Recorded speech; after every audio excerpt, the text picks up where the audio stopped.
This place doesn't suit you, a middle school graduate, and it's embarrassing for you to be here. You are a poor woman living on a pension. I don't want anything to do with you. So why don't you leave? What my eldest son's wife said made me lose my patience finally. The arrogant attitude I've tolerated for so many years came to the forefront of my mind, and I was seething with anger. I said to her, if I just shut up and listen. Before I could finish, my second son's wife, who looked pale, said, "Oh, Mary, don't tell me you don't know." This is the story of my eldest son's wife, who had made fun of me, her mother-in-law, until she fell into a miserable situation. My name is Sally. Today, I'm going to be 62 years old. I am already old, but I managed to live a healthy life. Since graduating a junior high school, I have spent my time working and raising my children, and before I knew it, I have reached this age. Even for me, it was depressing when my beloved husband suddenly passed away 5 years ago. But with the support of those around me, I was able to overcome over the few years. I am now working just a little bit. I have taken over the work from my husband, and although there are some small problems, the work itself is going well, and I am satisfied with it. But there is something that bothers me more than that. "Hello, I have a delivery for you." I respond as the carrier comes to my door. It was a single sealed envelope and a gorgeous floral arrangement. It was a flower arrangement with a card that said, "Happy birthday." The name of the sender of it was my second son, Tyler. But I have never received anything like this when he was single. Ariana, who got married to Tyler last year, must have taken care of it. For better or worse, Tyler has a carefree and non-toxic personality, but he married last year to Ariana, who is firm and considerate. She lives about an hour's drive away from here, but they come by every once in a while to show their concern and invite me on trips with them. I called Ariana to thank her. She said, "Happy birthday! I heard that you like flowers. I hope you stay to be well. I look forward to seeing you again," she said happily. She is such a good wife that is too good for Tyler. The problem is the sender of the other sealed letter. The sender's name is Tom, my eldest son. When I opened it, I found a birthday card. Tom, who got married a little before Tyler, is not the type of person who would do something like this on his own either. So it must have been his wife, Mary. My eldest son's wife, Mary, was the source of my greatest concern. Mary boasts of being a highly educated elite working for a large company. She has a strong temperament and, to put it bluntly, a haughty personality. She judges people based on their educational backgrounds and the companies they work for. And if someone is lower than her, she immediately takes an attitude of making fun of them. I, who has been working since graduated from junior high school, is an object of contempt for her. I knew from the beginning that she looked down on me, but as the months went by, she became more and more arrogant. She would come over to my house without notice, and then she would jaw at me to prepare meals. She said, "I'm tired from work." She would also ask me for money behind Tom's back. Tom is also in a management position at a restaurant chain, so money is never a problem for her. Still, I love Tom, who is like my husband, is soft-spoken and somewhat fragile, and I put up with it because she married him. But if I'm honest, it hurts me, and I don't feel good about it. But she congratulated me on my birthday. I should at least thank her. So I call Mary. I called and she said, "Hello, I'm sorry. I'm tired from work, so please make it quick." Like that, I said, "You sent me a card for my birthday, didn't you? I called to thank you for the birthday card you sent me. Thank you." "Oh, you got it.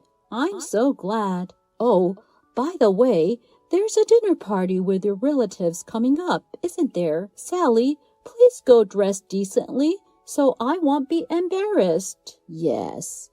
Thank you anyway." Yes. Well then, bye." She hung up. There was not even a word of congratulations, but that's Mary. I sighed to myself and wondered if there was anything I could do. A few weeks later, I had a chance to have a dinner party with my relatives. My niece, who I have loved since she was a little girl, was getting married. She is a cousin of Tom and Tyler. Since they were not going to have a wedding, they decided to hold a dinner party to introduce her husband to her relatives. They invited me, Tom, Mary, Tyler, and Ariana. I was walking with my second son and his wife, who has arrived earlier, through the courtyard where the dinner party was to be held. The weather was fine today, wasn't it? You look great in your kimono, and it fits perfectly in this courtyard, I said. Well, it's a proper place today, and I haven't been here in a long time. I wish I had come in a kimono too. It's a very nice and luxurious restaurant. Oh, come on. I can't buy you an expensive kimono for a place like this. I know. I'm just saying. While we were having such conversation, the eldest son and his wife came in late. Hello?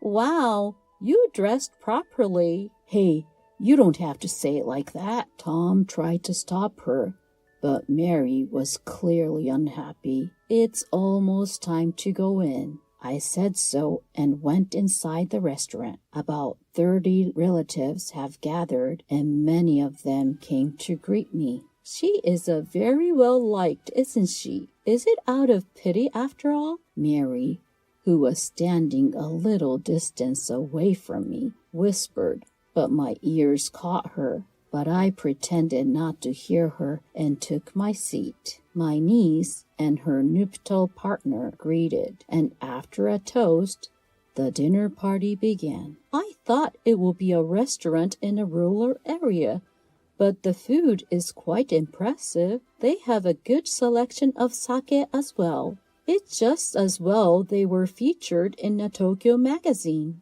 Mary was enjoying her meal one after another, and drinking a lot of sake while saying such things. The dinner itself went on peacefully in a celebratory mood for my niece's marriage. I was relieved to see that my niece's partner seemed to be a solid person. By the way, I heard that you graduated from the University of K and are working for a famous bank. In the conversation, one of the relatives said those things to my niece's marriage partner. Yes, indeed I do. I am grateful to my parents for letting me go to the college. My niece's marriage partner replied with trepidation. So far, so good. K University? Heh? I graduated from W University. I'm a chief executive at the big company. Mary started forward. Even though no one asked. She was eager to boast about her educational background and the company she works for. Hey, stop it! Tom tried to stop her, but Mary ignored him. She said, After all, in this day and age, academic background is very important, isn't it? No, I don't think so. There are many respectable people regardless of their academic background. My niece's marriage partner responded firmly, but Mary's talking does not end. I think you, who went to K University, would understand that there is something that only educated people can understand. I guess you would understand. People with no education are low level. What? My niece's partner was a bit taken aback. Hey, you've had too much to drink. That's right, Mary. Tom and Ariana desperately tried to stop her. Tom looked at Mary as if she were an alien. It was same for the relatives who were there. If you don't have an education, you can't get a job at a good company, and you can't make money. You know what I mean?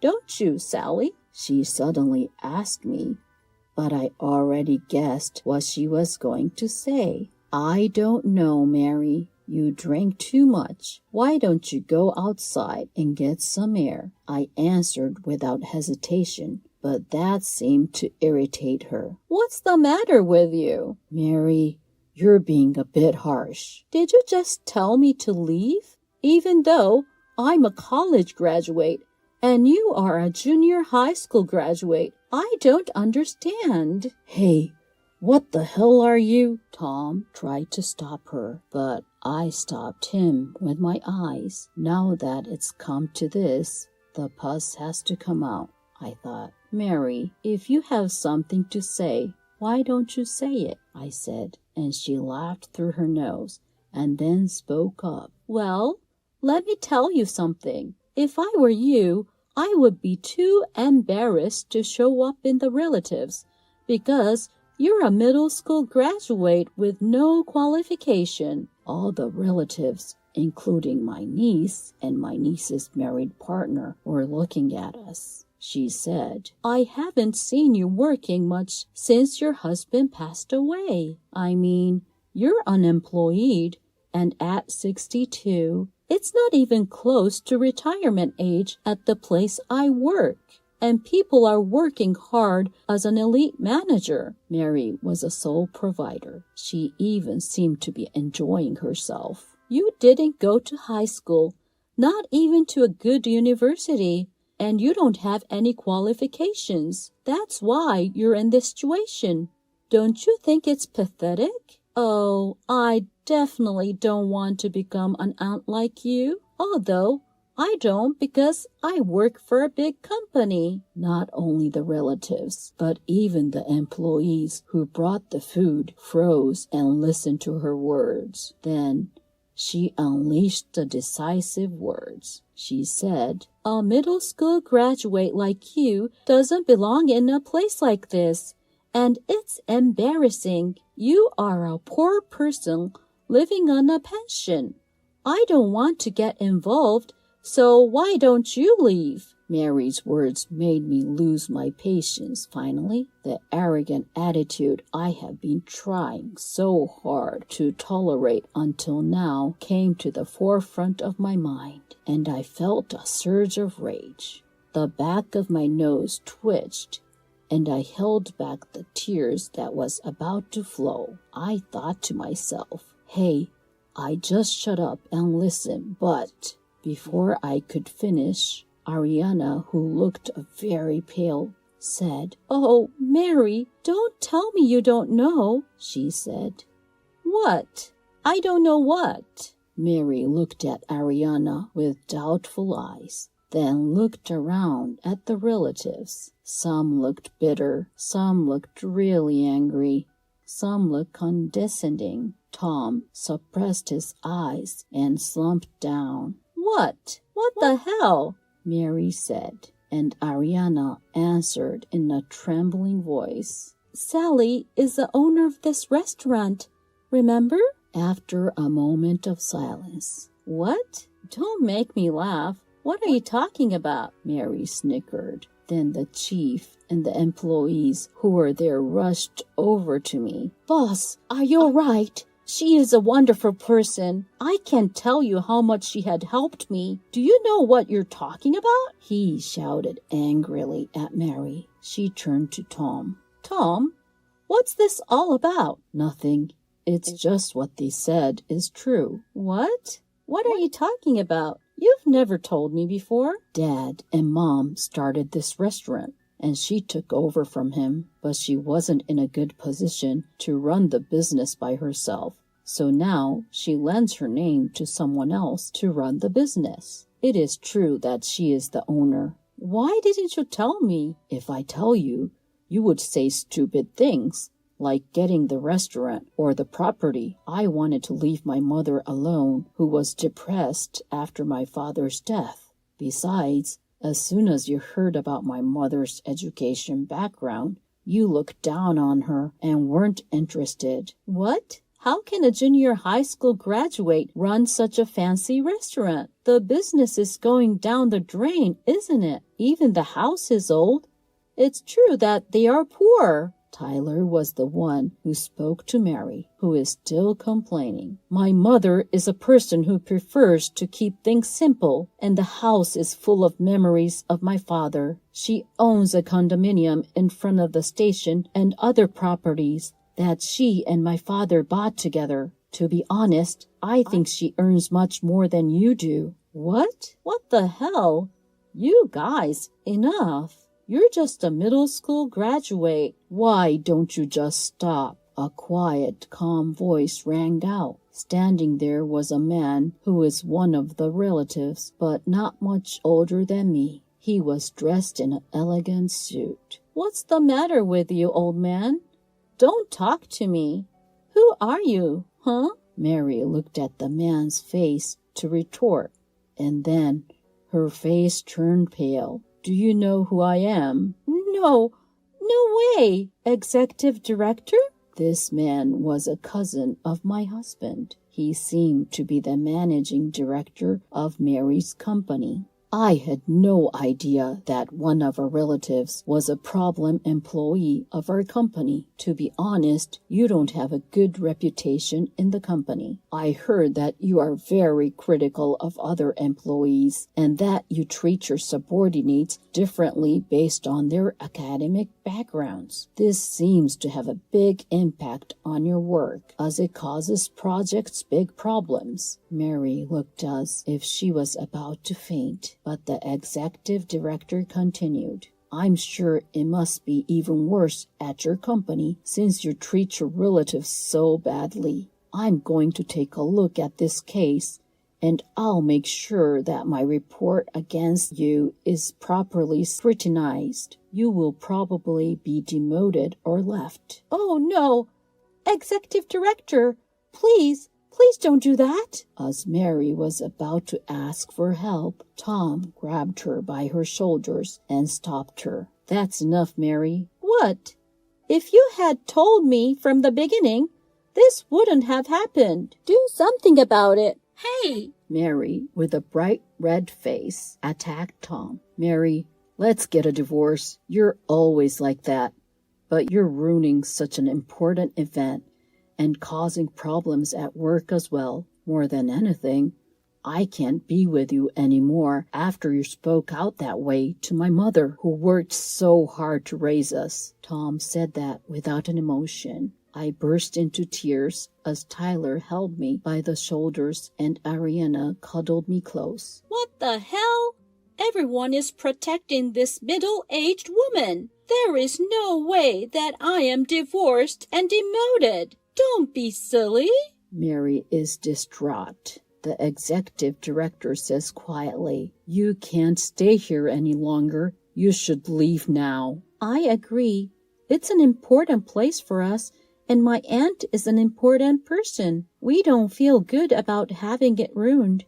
Please leave us alone. My niece, who had been watching this, told her in a firm voice. This is ridiculous.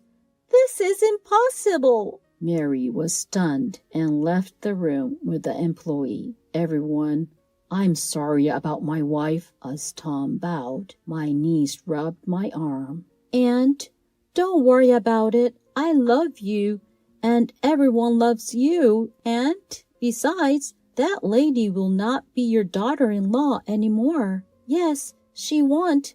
Don't worry about it, Sally.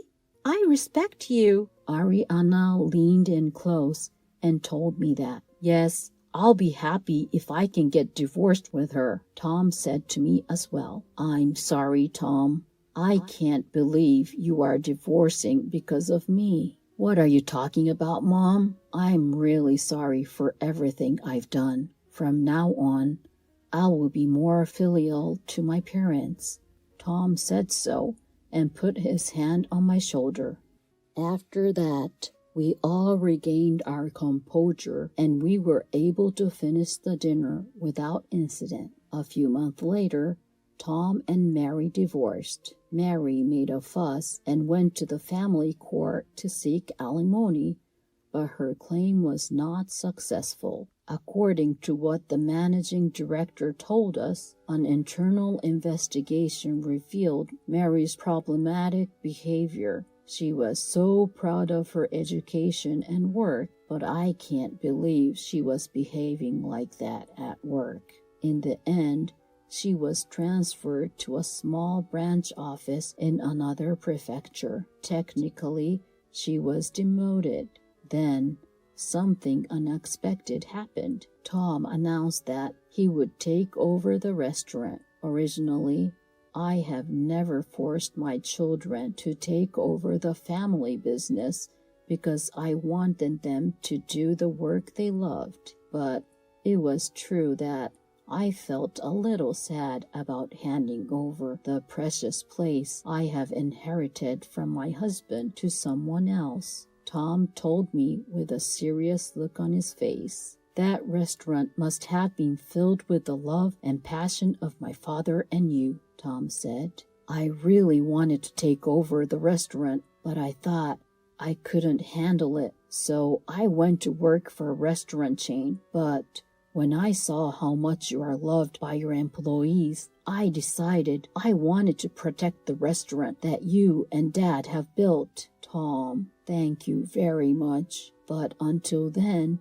you have a lot to learn and study. I'll guide you and teach you well, so do your best. Tom came to work for me at the restaurant, and I became busy again as I trained him. 1 year later, on my 63rd birthday, as Tom and I waited in front of our house, Tyler's car arrived. Sally, happy birthday! Ariana got out of the car and her voice filled with joy. Tyler gently picked up the baby from the car seat in the back seat and nursed him. Welcome, you two. No, it's 3 of you. They had a baby, and I finally got to be a grandmother to my lovely grandchildren. It's about time I took over the restaurant business in earnest, and I hope to be able to serve my nephews delicious food for their celebrations. Tom, who has worked hard in his training and will take over the restaurant in earnest this year, also narrowed his eyes. Today,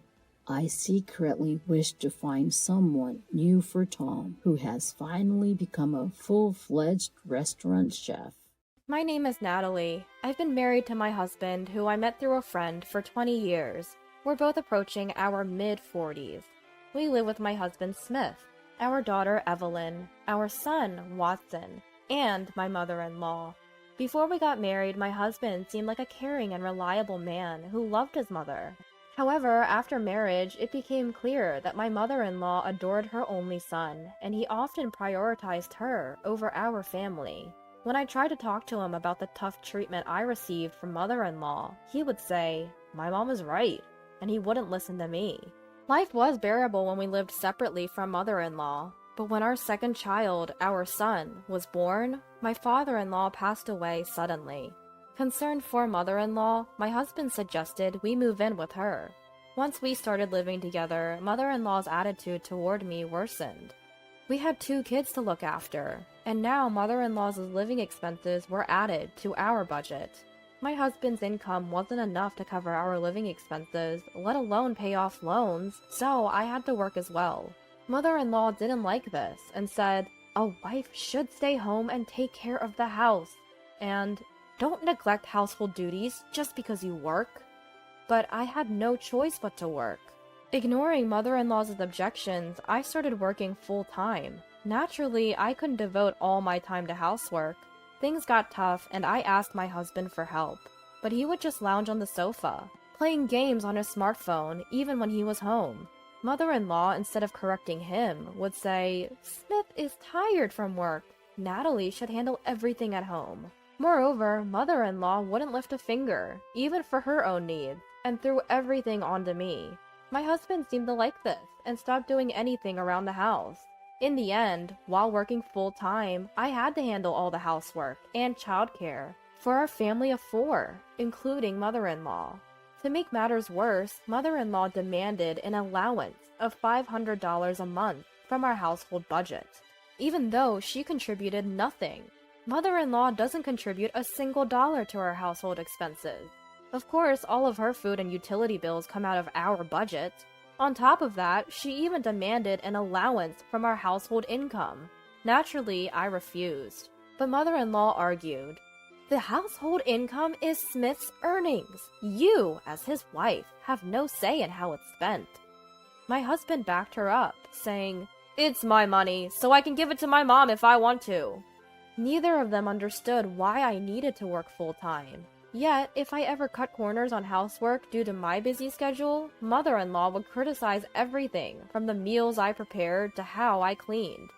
"Oh, take out again tonight? Poor kids," she'd say. Or, "Natalie, your cleaning is really sloppy," criticizing me at every turn. Even when I asked for help with the kids, neither my husband nor mother-in-law would lift a finger. Mother-in-law's favorite line was, "When I was young, I did all the housework and childcare myself." She'd go on and on about how great she was as a wife and mother, and how I fell short in both roles. Adding insult to injury, my husband would just listen and say nothing, making me feel even worse. But I could have tolerated all that. What hurt the most was mother-in-law telling my kids, "You two are really unfortunate," and "Such a careless person doesn't deserve to be a mother." I've never neglected my daughter or son, yet she had the audacity to say this. Thinking about how my kids must feel hearing that made me incredibly frustrated. Then one day it came to light that my husband was having an affair. My husband, who neglected household duties because he was busy with work and just lounged around on his days off, had betrayed me. Even after this revelation, he blamed me, saying, "You're always nagging to help around the house, so I never get a break." Mother-in-law chimed in, "This happened because you're not a good enough wife." They even said, "If you have complaints, then leave." All my efforts to keep our home together felt like they had been for nothing. I felt something inside me break. As our marital discussions continued, I grew increasingly exhausted. Finally, during one of our talks, I said, "Fine, I'll leave this house." Upon hearing this, mother-in-law neither got angry nor surprised. She just laughed and said, "Oh, you're finally leaving. Well, it won't make much difference whether you're here or not." Even my husband was indifferent, saying, "With Mom around, it's the same as if you were here. Do whatever you want." He probably planned to invite his affair partner home right away. They both seemed to think their lives wouldn't change a bit if I left. What had all my efforts for the family been for? I felt more empty than sad. It was probably all in vain. When the divorce was settled, I asked my kids, "What will you do?" My teenage daughter and son said, "We'll stay here. Grandma can handle things." "Don't you answer. I'll stay too." Hearing their answers, mother-in-law smiled smugly. "Well, of course. Who'd want to go with a mother who can't even manage housework or childcare? Don't worry. I'll take care of everything perfectly from now on. Unlike you." She sneered. My husband just said, "I feel better leaving it to Mom." In the end, I left the house without my kids. A few days later, as I was leaving, mother-in-law taunted, "Leaving your kids behind? You're the worst kind of wife." I left home while being ridiculed by mother-in-law. Months after leaving, I'd finally stabilized my life. Then, out of the blue, I got a call. "Natalie? Where are you?" It was mother-in-law. I left my contact info for the sake of my kids, but mother-in-law sounded frantic. "Why do you need to know? I have no relation to that house anymore." "What are you talking about? Our home is a mess because you left." According to mother-in-law, everything had gone downhill since I left. I was inwardly stunned. Unaware of my reaction, mother-in-law continued. Every weekend, I have to accompany Watson to his soccer club. When there's a match, I even have to drive. And I have to buy drinks for everyone when it's our turn. Plus, there's the muddy uniforms to wash. No one told me parents had to polish soccer balls. Then there's driving Natalie to and from cram school, and it's costing extra for remedial classes. On top of that, Smith's income isn't enough to cover the mortgage, so now he's telling me to work. I had to get a part-time job. And Smith, when he gets home, he just lies on the sofa. He can't even put his dirty clothes in the laundry basket. I'm tired from working part-time, but he does nothing, saying he's tired. I have to do all the housework and laundry for the entire family by myself. And yet, all she does is complain about the food I make. Natalie, please come back. Clearly worn out, mother-in-law's voice was almost a scream, but I calmly responded.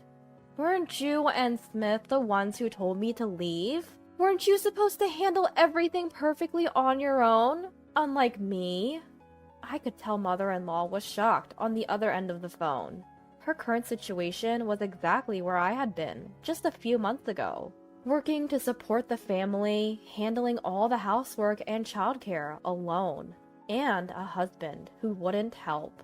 Except she didn't have me to complain about, so she was better off. Probably the woman who was the husband's cheating partner, whom mother-in-law expected as a labor force. The woman my husband had an affair with left him right after I moved out. It would be so. Who would want to join a household with mother-in-law and 2 kids from a previous marriage? They probably thought she would fill the gap I left. But their plan failed, and now mother-in-law finally realized the gravity of the situation. Too late, and this was exactly the outcome my kids and I had anticipated. Of course, I will say this so that there is no misunderstanding. Let me clarify. Evelyn and Watson are very kind kids. They always offered to help, saying, Mom, let me assist you, or I can do this myself. They had seen how their father and grandmother treated me and were well aware of it. When I was finally pushed to the point of leaving, I first talked to my daughter and son. They immediately took my side. You've done enough, Mom. You should leave this house. I agree. Dad and Grandma are the ones at fault. They even offered to come with me. But then my daughter said, even if we leave, Dad and Grandma will never understand the struggles you've been through. Yeah, they probably feel relieved, my son added. We can't let that happen. They should realize how hard it's been for you. They chose to stay, thinking their father and grandmother would never understand my struggles if they left too. With that in mind, the 2 chose to stay at home on their own. Mother-in-law had no idea about this and assumed I had abandoned my kids. The outcome was clear.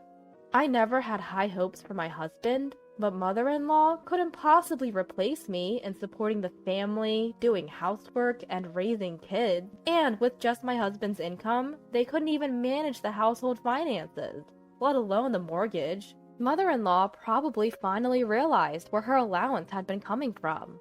I had been the one doing all the housework and taking care of the kids while working. My husband and mother-in-law did nothing but complain, pushing everything onto me. Now they must have felt firsthand what I had been juggling all along. I regularly received updates from my kids about the situation at home. I even heard from them that my husband's plans to remarry his affair partner had fallen through. Mother-in-law had to get a part-time job because my income was gone. She was struggling with housework and childcare, while my husband remained as unhelpful as ever. The husband still does no housework at home, does nothing about the children, and everything is a burden on mother-in-law. My kids told me all of this. Thanks to them, the house is a mess, and the meals are mostly half-hearted. They must realize now how hard you had it, Mom. They must have understood, more than ever, who had been holding that household together. Please, Natalie, come back. Understood, I replied, and I could hear the relief in mother-in-law's voice. So you're coming back? But I answered, clearly and loudly. No, I'm not coming back. What I've realized is that I can't trust you or Smith with my children. I'll be taking my daughter and son. They want that too. What? You left them behind, didn't you? Mother-in-law sounded confused, but I continued. My kids have been watching all along. After that, my daughter, son, and I started a new life together. Of course, I made sure to claim compensation and child support through my lawyer during the divorce proceedings. I took a lump sum, thinking of the future. My husband and mother-in-law had to give up their house because they paid the lump sum child support and fell behind on their mortgage. To add insult to injury, I later found out that the reason my husband didn't remarry his affair partner was that she already had a family. He ended up being sued for compensation in another divorce case, leading him into debt. Now they're living in a cramped apartment, blaming each other for their woes. It's sad for a family to end up like this. As for us, the three of us are living happily, supporting each other every step of the way.